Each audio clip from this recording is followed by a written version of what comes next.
धरती दे वाली आकाशां दे मालक बेआसा चों पानी भरी जा रहे ने। ओ पावन पुनीते ओ रोशन तबीयत हनेरे च चानण करी जा रहे ने।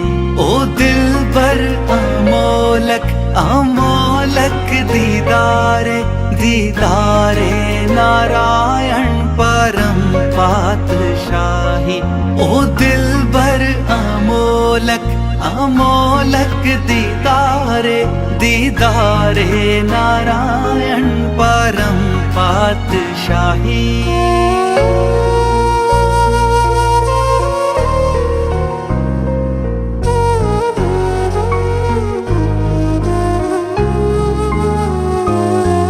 ए शरदा समर्पण ते सेवा सामग्री मैं लेके हाँ आया गुरु तेरी नगरी के बिरहा च बलदे नू छा मिल गई है के अमरू ने थामे नू था मिल गई है के तंदी इमारत इबादत ना गूंजी के मन विच गुरु मंत्रां दे सवैये जोशी बोल दे चुप हो गए ते चुप सी जो बन गए गुरु के गवैये।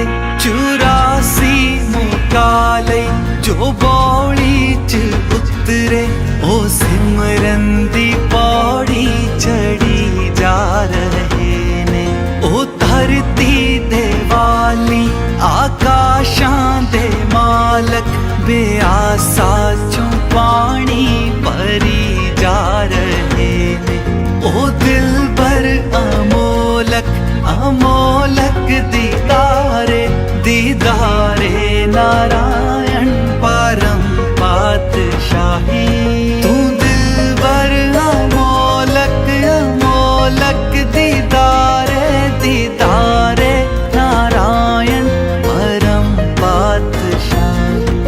की चेतन अचेतन की जागन की निंद्रा की जम्मन की मरना की डुबन की तरना तू अदृश्य तू परतक तू आनंद आनंद आनंद आनंद आनंद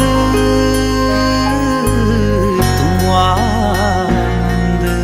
धन गुरु अमरदास जी धन गुरु अमरदास जी धन गुरु अमरदास जी धन गुरु अमरदास जी।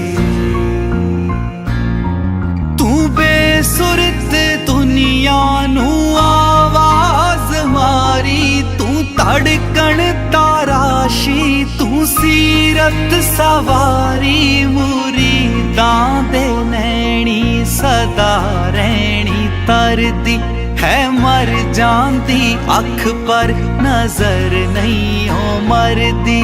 तू एक दा बुलारा तू एक दा शौदाई तू एक दा ही सेवक तू एक संग निभाई। ना वादे ना काटे ना ऊंचा ना नीचा मी रहमत दे सब ते वरी जा रहे ने। ओ धरती दे वाली आकाशां दे मालक बेआसा चों पानी भरी जा रहे